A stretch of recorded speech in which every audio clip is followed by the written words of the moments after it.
पहले 2 अटेम्प्ट्स तो मैंने घर पे जो मुझे सही लगता था मैं वैसे ही करती थी, यूट्यूब से देखकर कहीं से स्ट्रैटेजी बनाकर।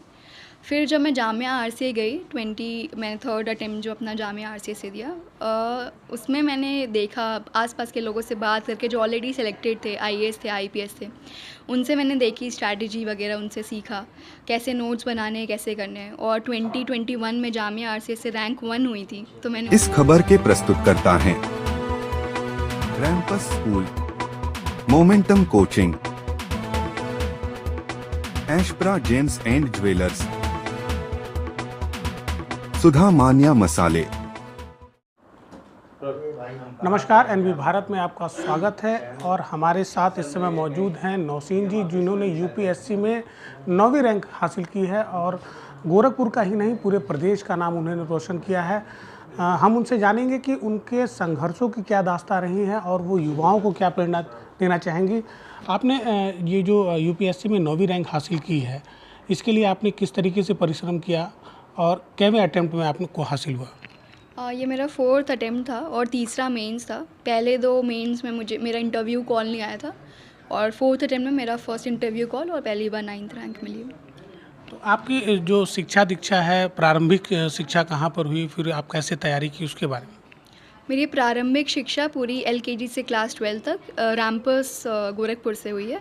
उसके बाद मैंने ग्रेजुएशन दिल्ली यूनिवर्सिटी से किया है, बी ऑनर्स हिस्ट्री में। उसके बाद 2019 से ही मेरा ग्रेजुएशन कंप्लीट हुआ, और तब से ही मैं प्रिपरेशन करी हूँ, और ये मेरा 5वें साल में जाके हुआ है। तो आपने जैसे लोग यूपीएससी या तमाम जो कॉम्पिटिटिव एग्जामिनेशन होते हैं उसके लिए घंटों घंटों मेहनत करते हैं, ऑनलाइन का सहारा लेते हैं, आपने तैयारी कैसे की? पहले 2 अटेम्प्ट्स तो मैंने घर पे जो मुझे सही लगता था मैं वैसे ही करती थी, यूट्यूब से देखकर कहीं से स्ट्रैटेजी बनाकर। फिर जब मैं जामिया आरसीए गई, मैंने 3rd अटेम्प्ट जो अपना जामिया आरसीए से दिया, उसमें मैंने देखा आसपास के लोगों से बात करके जो ऑलरेडी सिलेक्टेड थे, आईएएस थे, आईपीएस थे।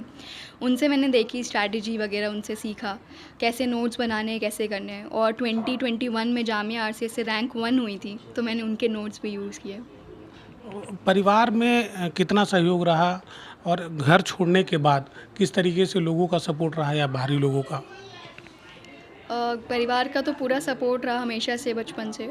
बाकी बाहरी लोग, जैसे मैंने बताया, जामिया आरसीए में मेरा जो पीयर ग्रुप था, मेरे फ्रेंड्स थे, उन्होंने मुझे बहुत हेल्प की आंसर राइटिंग, नोट्स वगैरह सब में। तो युवाओं के लिए क्या कहना चाहेंगे, क्योंकि आपने 4 अटेम्प्ट, चौथे अटेम्प्ट में आपने ये सफलता हासिल की। लोग पहले, दूसरे और तीसरे बार में टूट जाते हैं, ठीक है, तमाम तरीके के गलत कदम उठाते हैं, उनके लिए क्या कहना चाहेंगे? मैं यही कहना चाहूँगी कि सेल्फ़ बिलीफ ज़रूरत है, और अपनी स्ट्रैटेजी खुद से बनाएं। किसी टॉपर की स्ट्रैटेजी ब्लाइंडली फॉलो नहीं करना चाहिए। यूट्यूब पर तमाम वीडियो चलते हैं, तमाम लोग उसको फॉलो करते हैं, क्या लगता है ये सब चीज़ें रियल लाइफ में हकीकत होती हैं? अ, मैंने ज़्यादा अभी मैं जैसे बताया, तीसरे चौथे दिन में मैंने ज़्यादा यूट्यूब वगैरह देखा नहीं था। मुझे एक्चुअली मैं भूल गई हूँ कि अभी यूट्यूब पे क्या चलता है। वही मैंने जैसे बोला, अपनी स्ट्रैटेजी खुद से सोच के बनानी चाहिए। अच्छा, यूपीएससी के लिए क्या ऑनलाइन पढ़ाई भी ज़रूरी है क्या? आपके कन्वीनियंस पे है, अगर आपको ऑनलाइन करना है तो आप ऑनलाइन कर सकते हैं, बाकी तो जैसा सही लगे अपनी स्ट्रैटेजी के अकॉर्डिंग। कितनी देर पढ़ाई करती थी, क्योंकि एक बड़ा सवाल रहता है कि आदमी 16-16 घंटे, 18-18 घंटे पढ़ाई करता है, उसके बाद भी वो निराश हो जाता है। तो आपने कितनी देर पढ़ाई की? मैंने on an average 7 to 8 hours पढ़ाई की, मतलब जब से मैंने प्रिपरेशन स्टार्ट की है। बट ऑफ कोर्स जब मेंस बहुत पास आ गया था तो लाइक 15-16 आवर्स देने पड़ते थे। उस टाइम पे तो कोई टाइम के हिसाब से नहीं होता था, बस कोर्स कंप्लीट करना रहता था। तो अब कैसा लग रहा है, क्योंकि आपकी वर्षों की मेहनत अब जाके सफल हुई है, तो आगे आपने क्या सोचा है? क्योंकि अब सक्सेसफुल हो गए तो बहुत रिस्पॉन्सिबिलिटी फ़ील हो रही है कि अपने कोई भी डिस्ट्रिक्ट, अपने नेशन को सर्व करना है अच्छे से। तो मैं यही कोशिश करूँगी कि जो भी मुझे वैल्यूज़ मिली हैं अपने फैमिली से, अपने प्रिपरेशन के टाइम पे, मैं उसको कैरी करूँ और सारे सेक्शंस ऑफ सोसाइटी की मदद करूँ। बड़ी कुर्सियों पर जाकर लोग छोटे लोगों को भूल जाते हैं, जो तमाम फरियादी आते हैं उनको लोग तारीख पे तारीख देते रहते हैं। क्या आपने इन सब चीज़ों को कभी रियलाइज़ किया है? जैसे मैंने बताया कि मैंने अपने पेरेंट्स की वैल्यू कैरी की है, तो मैंने अपने पापा से सीखा कि मतलब मेरे पापा ने हमेशा जो भी कोई छोटा आदमी हो, कोई बड़ा आदमी हो, उनको सिमिलर रिस्पेक्ट दी है। तो मैं मैं हमेशा से उसको ही मैंने सीखा और मैंने ह्यूमिलिटी जो मैं कोशिश करूँगी कि वो कैरी करूँ। परिवार में कितने लोग हैं और परिवार में सब मैं हमेशा से उसको ही मैंने सीखा और मैंने ह्यूमिलिटी जो मैं कोशिश करूँगी कि वो कैरी करूँ। परिवार में कितने लोग हैं और परिवार में सबसे ज़्यादा आपके करीब कौन रहा है? आपको सबसे ज़्यादा प्रोत्साहित कौन किया है? मेरे परिवार में कुल 5 लोग हैं, मेरे मम्मी-पापा और भाई-बहन, और सपोर्ट तो सबका ही रहता है अलग-अलग तरीक़ों से, तो एक किसी आदमी को तो नहीं बोल सकते। अच्छा, अगर दिल्ली में बात करें गुरु की या दोस्तों की, तो मतलब किसको आप अपना सबसे ज़्यादा सपोर्टिव मानती हैं? दिल्ली में जामिया आरसीए में मैं हमेशा बार-बार मेंशन कर रही हूँ क्योंकि एक्चुअली उसने बहुत चेंज किया मेरा पूरी स्ट्रैटेजी, मेरा पूरा आंसर का राइटिंग का तरीका।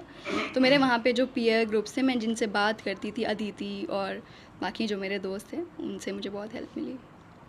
गोरखपुर के युवाओं के लिए क्या कहना चाहेंगी? मैं यही कहना चाहूँगी कि जिस भी फील्ड में जाएँ, उसमें ऑनेस्टी के साथ काम करें और रिकॉग्निशन के पीछे ज़्यादा ना भागें। लोग घंटों-घंटों पढ़ाई करने के बाद भी निराश हो जाते हैं, तमाम बड़े-बड़े कोचिंग सेंटर में जाते हैं। लगता है कि इन सब चीज़ों की ज़रूरत पड़ती है इस मुकाम को हासिल करने के लिए।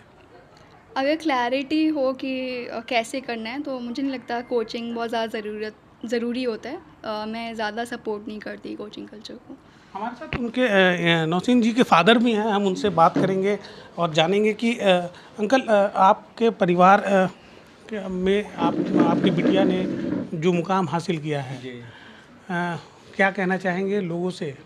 जी, बच्ची ने भाई यहाँ पे जैसे पूर्वांचल क्षेत्र में इसने अपना रैंक पाया है और हम लोग यही सोच रहे थे कि भाई अपने घर की बिटिया हो तो ज़्यादा अच्छा है, क्योंकि बहुत इंटरव्यू देखे हुए थे और मीडिया से मैं भी हूँ और ये सब देखने को मिलता था, तो एक ख्वाहिश होती है ना कि भाई काश एक बार हमारे बच्चे भी निकलते जो इसने पूरा किया है।